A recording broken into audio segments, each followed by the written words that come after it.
आजादी मुझे देना पड़ेगी आजादी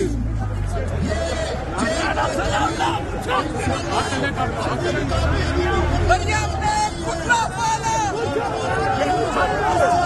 हम नहीं मानते कौन तेरा एक इशारा, कौन तेरा एक इशारा।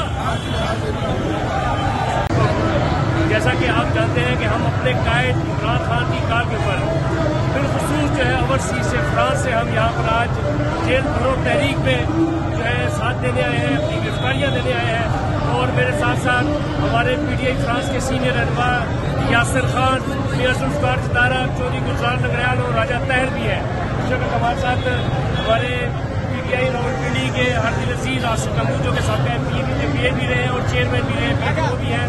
और हमारी इस तहरीक का मकसद, आज इस पाकिस्तान में इस जेल भरो तहरीक में आमद का मकसद सिर्फ अपने साथियों को, पाकिस्तान के अपने PTI के साथियों को ये पैगाम देना है कि ओवरसीज के जो पार्टी कारकुनान हैं वो भी किसी से कम नहीं है, वो भी आपके शाना बशाना है।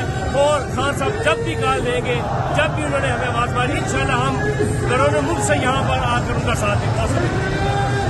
मैं समझता हूँ कि ओवरसीज पाकिस्तानियों ने हमेशा तहरीक इंसाफ के लिए कोशिश की है। और मैं बड़ी खुशी हुई है कि हमारे इलाके के यासिर तकीर भाई जो बड़े इफेक्टिवली तहरीक इंसाफ के लिए फ्रांस के अंदर काम कर रहे हैं, इन साथियों को भी आज तहरीक इंसाफ रावलपिंडी के वर्कर्स के शाना बिशाना खड़े देख के बड़ी खुशी हो रही है।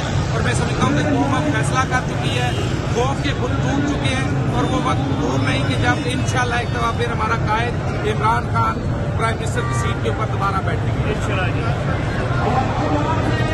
इम्पोर्टेड हुकूमत और उनकी हवारियों की अदलिया के खिलाफ हर्जा सराई, मरियम नवाज की अदलिया और फाजिल जज साहिबान पर शदीद तनकीद। इस घिनौनी साजिश को बेनकाब करने पर बोल को एक दफा फिर नशरियात की बंदिश का सामना करना पड़ रहा है। बोल अदलिया की इज्जत के लिए खड़ा है और खड़ा रहेगा।